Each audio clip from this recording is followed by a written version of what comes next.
सरकार ने नौकरी के लिए एक विज्ञापन निकाला है। इसके बाद उस पर लगातार सवाल खड़े हो रहे हैं। सरकार विपक्ष के निशाने पर आ गई है। कौन सा है वो पद, देखिए रिपोर्ट।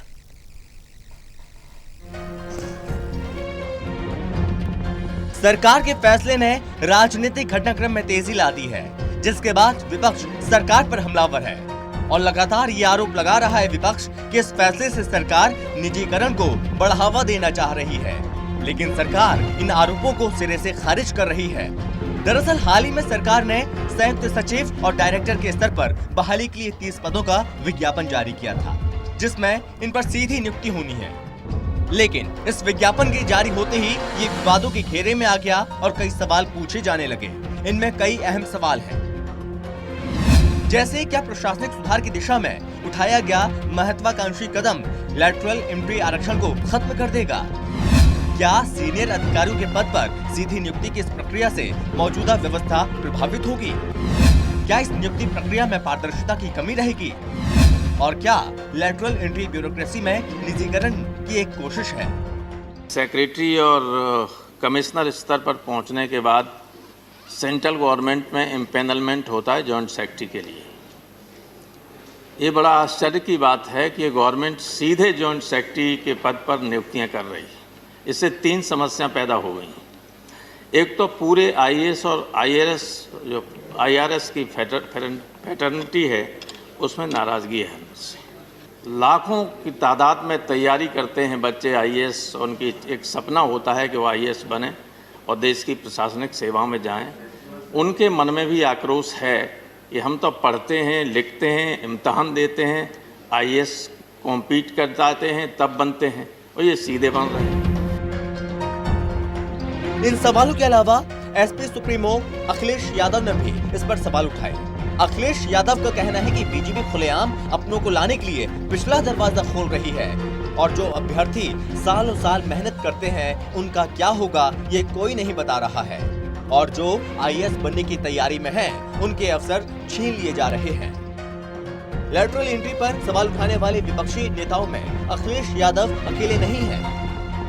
इसके अलावा आरजेडी सुप्रीमो तेजस्वी यादव ने भी इस पर सरकार को घेरते हुए कहा कि अगर सरकार के लिए ऐसे लोगों की प्रतिभागिता सचमुच अपरिहार्य है तो क्या सारी योग्यता निजी क्षेत्र के लोगों में ही है?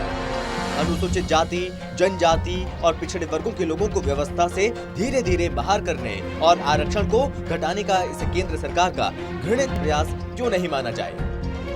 सरकार के इस फैसले पर न केवल विपक्ष सवाल उठा रहा है, बल्कि सरकार के अंदर से भी सवाल उठने लगे हैं। सामाजिक न्याय और अधिकारिता राज्य मंत्री रामदास अठावले ने भी इस पर अपनी चिंता व्यक्त की और जरूरत पड़ने पर प्रधानमंत्री से भी मिलने की बात कही है।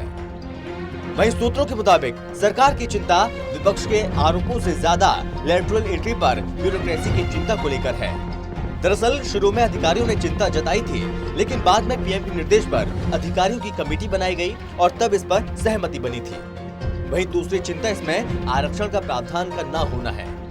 सरकार पर विपक्ष पहले ही आरक्षण विरोधी के नाम पर हमला करता रहा है और इसके बाद ये हमले और तेज होंगे। तीसरी इससे भी ज्यादा खतरनाक स्थिति यह है कि इन अपॉइंटमेंट्स में रिजर्वेशन का कोई ख्याल नहीं रखा जाता है।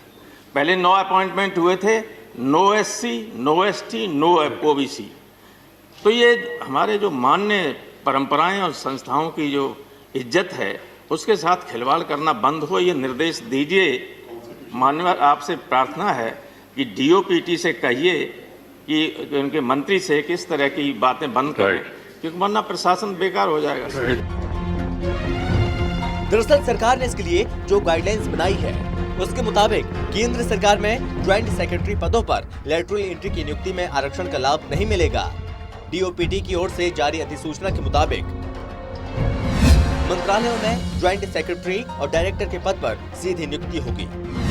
इनका कार्यकाल 3 साल का होगा और अगर अच्छा प्रदर्शन हुआ तो 5 साल तक के लिए इनकी नियुक्ति की जा सकती है। इन पदों पर आवेदन के लिए अधिकतम उम्र की सीमा 55 तो न्यूनतम उम्र 40 साल है। इनका वेतन केंद्र सरकार के अंतर्गत ज्वाइंट सेक्रेटरी वाला होगा और सारी सुविधाएं भी मिलेंगी। इन्हें सर्विस रोल की तरह काम करना होगा और दूसरी सुविधाएं भी उसी अनुरूप मिलेंगी। चयन के लिए केवल इंटरव्यू होगा और कैबिनेट सेक्रेटरी के नेतृत्व में बनने वाली कमेटी इनका इंटरव्यू लेगी। प्राइवेट सेक्टर में 15 साल का अनुभव रखने वाले भी इन पदों के लिए आवेदन कर सकते हैं। दरअसल लोकसभा में पीएम नरेंद्र मोदी के ब्यूरोक्रेसी पर तीखे तंज के बाद भी ये बहस और तेज हो गई थी कि सरकार लैटरल एंट्री पर तमाम विवादों के बीच आगे बढ़ना चाहती है। इस दौरान उन्होंने कहा था, क्या सब कुछ बाबू ही करेंगे? और सब कुछ बाबू ही करेंगे। आईएएस बन गया मतलब वो फर्टिलाइजर का कारखाना भी चलाएगा, आईएएस हो गया तो वो केमिकल का कारखाना भी चलाएगा, आईएएस हो गया वो हवाई जहाज भी चलाएगा। ये कौन सी बड़ी ताकत बना के रख दी है हमने? बाबुओं के हाथ में देश दे करके हम क्या करने वाले हैं?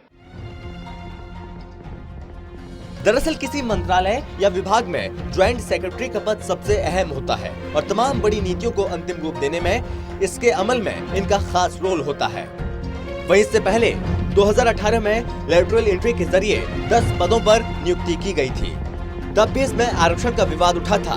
उसके बाद 2019 में आम चुनाव को देखते हुए इस नियुक्ति के बाद कोई पहल नहीं हुई, लेकिन 2019 में आम चुनाव जीतने के तुरंत बाद इस दिशा में आगे बढ़ने का संकेत दिया गया।